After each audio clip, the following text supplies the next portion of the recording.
हरे कृष्णा, राधे राधे। आपका स्वागत है आपके अपने चैनल राधा कृष्ण लीला में। आज हम आपको सुनाएंगे दीपावली की व्रत कथा। कार्तिक मास के त्रयोदशी को धनतेरस, चतुर्दशी को नरक चतुर्दशी और रूप चौदस अमावस पर दिवाली, प्रतिपदा पर गोवर्धन और अन्नकूट और अंत में दूज पर भाई दूज का त्योहार मनाया जाता है। दिवाली की कथा इन 5 त्योहारों से जुड़ी हुई है। दिवाली भारतीय पर्वों में सबसे प्रमुख पर्व है और वर्तमान में ही नहीं बल्कि युगों से दीपावली का पर्व मनाया जा रहा है, जिसका प्रमाण इन कथाओं में मिलता है। आइए सुनाते हैं दीपावली व्रत की कथा। सतयुग की दीपावली। सर्वप्रथम तो यह दीपावली सतयुग में ही मनाई गई, जब देवता और दानवों ने मिलकर समुद्र मंथन किया। तो इस महा अभियान से ही ऐरावत, चंद्रमा, पारिजात, वारुणी, रंभा आदि 14 रत्नों के साथ हलाहल विष भी निकला और अमृत घट के लिए धन्वंतरी भी प्रकट हुए।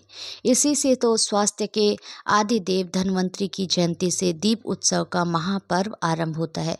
कार्तिक कृष्ण त्रयोदशी अर्थात धनतेरस को तत्पश्चात इसी महामंथन से देवी महालक्ष्मी जन्मी और सारे देवताओं द्वारा उनके स्वागत में प्रथम दीपावली त्रेता युग की दीपावली। त्रेता युग भगवान श्री राम के नाम से अधिक पहचाना जाता है। महाबलशाली राक्षस सेंद्र रावण को पराजित कर 14 वर्ष वनवास में बिताकर राम के अयोध्या आगमन पर सारी नगरी दीप मालिकाओं से सजाई गई और यह पर्व अंधकार पर प्रकाश की विजय का प्रतीक दीप पर्व बन गया। श्री राम के अयोध्या आगमन पर संपूर्ण अवध राज्य में दीप उत्सव मनाया गया। तीसरी है द्वापर युग की दीपावली। द्वापर युग श्री कृष्ण का लीला युग रहा और दीपावली में 2 महत्वपूर्ण आयाम जुड़ गए। पहली घटना कृष्ण के बचपन की है। इंद्र पूजा का विरोध कर गोवर्धन निर्णय क्रियावंती कर श्री कृष्ण ने स्थानीय प्राकृतिक संपदा के प्रति सामाजिक चेतना का शंखनाद किया और गोवर्धन पूजा के रूप में अन्नकूट की परंपरा कूट का अर्थ है पहाड़, अन्नकूट अर्थात भोज्य पदार्थों का पहाड़ जैसा ढेर अर्थात उनकी प्रचुरता से उपलब्धता।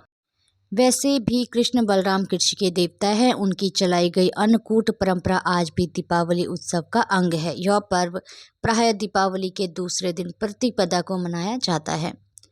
चौथी है द्वापर युग की दीपावली। दूसरी घटना कृष्ण के विवाह के उपरांत की है। नरकासुर नामक राक्षस का वध एवं अपनी प्रिय सत्यभामा के लिए पारिजात वृक्ष लाने की घटना दीप उत्सव के एक दिन पूर्व अर्थात रूप चतुर्दशी से जुड़ी है। इसी से इसे नरक चतुर्दशी भी कहा जाता है।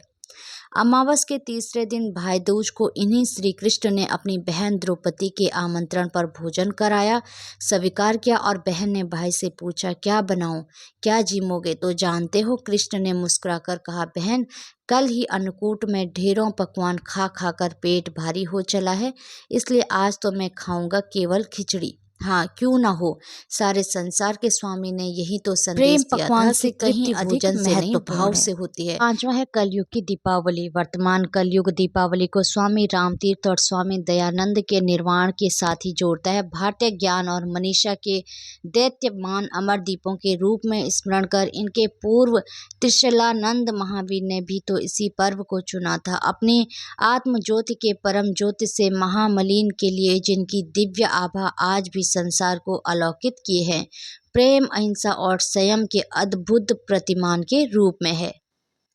महालक्ष्मी के जन्म पर दीपावली की पौराणिक कथा आइए सुनते हैं।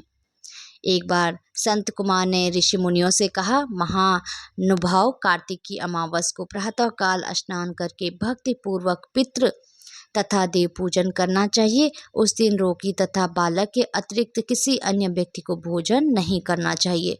सायंकाल विधि पूर्वक लक्ष्मी का मंडप बनाकर उसे फूल, पत्ते, तोरण, ध्वजा और पताका आदि से सुशोभित करना चाहिए। अन्य देवी देवताओं सहित लक्ष्मी का षोडशोपचार पूजन करना चाहिए। पूजा के उपरांत परिक्रमा करनी चाहिए। मुनीश्वरों ने पूछा, लक्ष्मी पूजन के साथ अन्य देवी देवताओं के पूजन का क्या कारण है? संत कुमार जी बोले, लक्ष्मी जी समस्त देवी देवताओं के साथ राजा बलि के यहाँ बंधक थी।